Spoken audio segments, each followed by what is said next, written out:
Quand j'étais petite, je détestais mon petit frère. Oui, détestais. C'est fort, n'est-ce pas? Mais à l'époque, c'est le mot qui décrivait le mieux ce que je ressentais. Il attirait toute l'attention de nos parents, de nos amis, et même de nos voisins. Tout le monde semblait l'aimer. Lui, avec ses yeux pétillants, son sourire charmeur et sa gentillesse naturelle.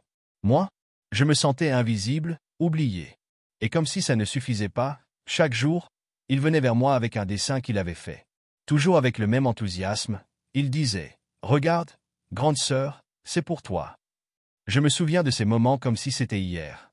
Ses petits doigts tendus vers moi, tenant un morceau de papier souvent froissé, rempli de gribouillis colorés.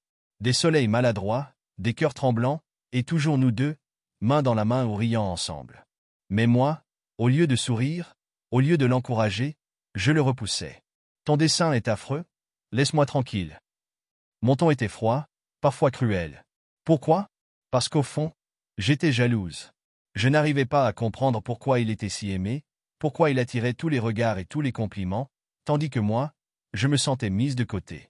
Mes parents semblaient toujours me reprocher quelque chose, une mauvaise note, une chambre en désordre, un comportement déplacé. Mais lui, il était leur petit ange.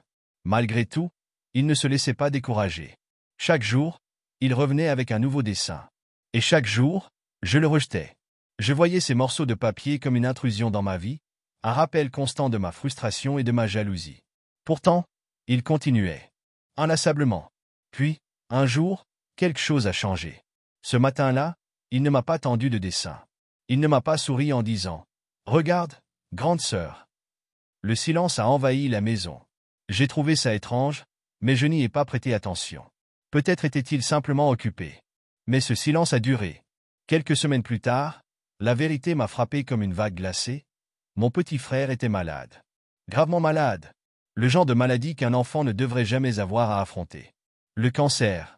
Tout est allé si vite après ça. Les médecins, les hôpitaux, les traitements. Et puis, le jour où tout s'est arrêté. Mon petit frère, mon petit rayon de soleil, n'était plus là. Je me souviens être entré dans sa chambre pour la première fois depuis sa disparition. Tout était figé, comme s'il allait revenir d'un instant à l'autre. En fouillant dans ses affaires, je suis tombé sur une pile de papier. Ses dessins. Ils étaient tous là. Des dizaines, peut-être des centaines de dessins. Et sur chacun d'eux, une phrase répétée inlassablement. « Je t'aime, grande sœur ». En les voyant, mon cœur s'est brisé en 1000 morceaux. Chaque dessin, chaque mot, était une déclaration d'amour que je n'avais jamais voulu entendre. J'ai pleuré, longtemps. Pas seulement parce que je le regrettais, mais parce que je réalisais tout ce que j'avais perdu. Je me suis assise là, au milieu de sa chambre, entourée de ses dessins, et j'ai compris. Mon frère m'avait aimé d'un amour pur et inconditionnel. Peu importe mes colères, mes cris, mes rejets. Il n'avait jamais cessé de m'aimer. Aujourd'hui, je garde précieusement ses dessins. Ils sont le rappel quotidien d'une leçon que j'ai apprise trop tard, l'amour familial est précieux, fragile et irremplaçable. Moralité, si vous aimez quelqu'un, dites-le. Montrez-le. Ne laissez pas la jalousie, l'orgueil ou la colère gâcher vos relations. Les moments qu'on partage avec ceux qu'on aime sont des trésors qu'on ne réalise souvent qu'une fois qu'ils ne sont plus là. Alors, si cette histoire vous touche, prenez votre téléphone. Appelez votre frère, votre sœur, vos proches. Dites-leur que vous les aimez. Et si vous n'avez pas eu l'occasion de le faire assez, il n'est jamais trop tard pour essayer. Parce que l'amour, c'est la plus belle chose qu'on puisse offrir et recevoir.